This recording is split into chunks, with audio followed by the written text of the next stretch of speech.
State, LA. Nice to see you again. Nice to see we have you a lot too. of questions for you. Oh, and I have a lot to say. You have done the research. Oh, yes. Oh, yes. What percentage of the couples that you counsel say that social media is a problem for I'm them? going with 75% of couples I have worked with or are currently working with will say social media is an issue that causes distress, strife, or problems in our relationship. I think if you work with younger couples, college age samples, it's probably 80 or 90%. Wow. And why? What is?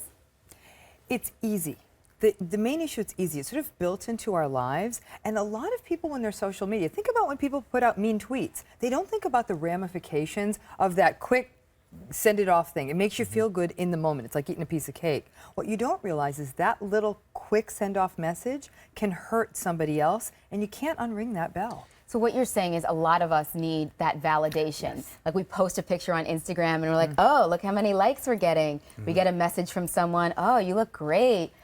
And that can quickly turn into Absolutely. something We are else. a validation addicted culture, and that's a disaster for a relationship. Because in theory, that should be coming from inside. And you shouldn't constantly be looking to someone else to say, hey, you look great. But social media is built around that. And before you know it, a couple of likes turns into a conversation, turns into a direct message, turns into a phone number, turns into let's meet for coffee, and then you know the rest of that story. It happens really quick, too. What used to sometimes take weeks and months now can happen in a matter of hours or days, and people are kind of going down a really dark path, and a lot of people are getting hurt. Yeah, you were saying that cheating used to take a lot of work. Oh, yes. Cheating used to be very energetic. You need a pay phone, or you have to go to your work phone, or you have to drive somewhere. There'd be lipstick on the collar. It was a lot harder to figure out. Now, you can literally cheat on your partner while she's sleeping next to you in bed. Right, sending photos, and we've seen that plenty. When is it crossing the line? Because, you know, people kind of, you know, friends will tweet each other and they'll be like a little risque.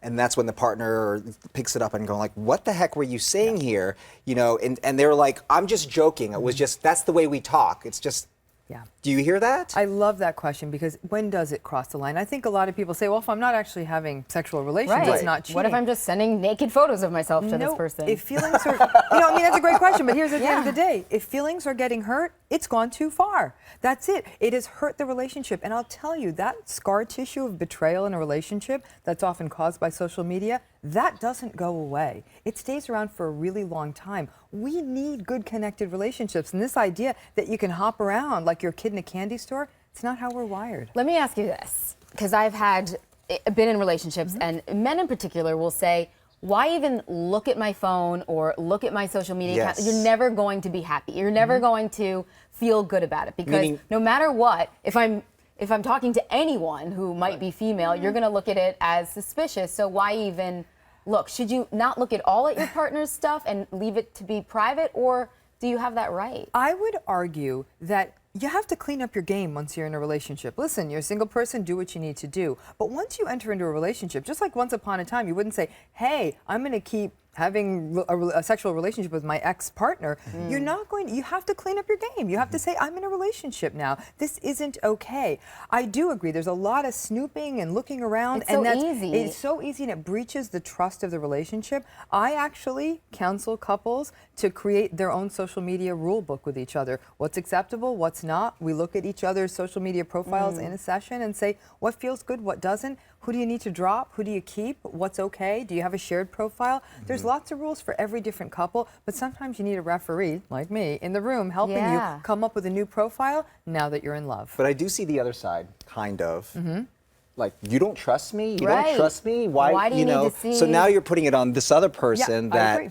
that, you know, now you're... What's your advice? If you want to stay in a relationship, you want this to work.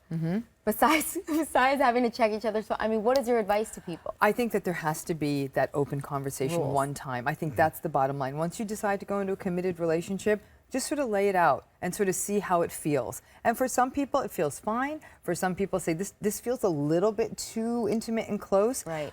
Couples I see that do well over the long term have that conversation very easily, and they clean it up automatically because they're committed. It's the people who are probably going to cheat or have trouble anyhow are the ones who have trouble in that space. The fact is, the more narcissistic they are, the harder it is for them to play clean. Oh, I am a mess then. I don't feel no resolved hope for me. either. No I think hope. we need more counseling. I live by the light.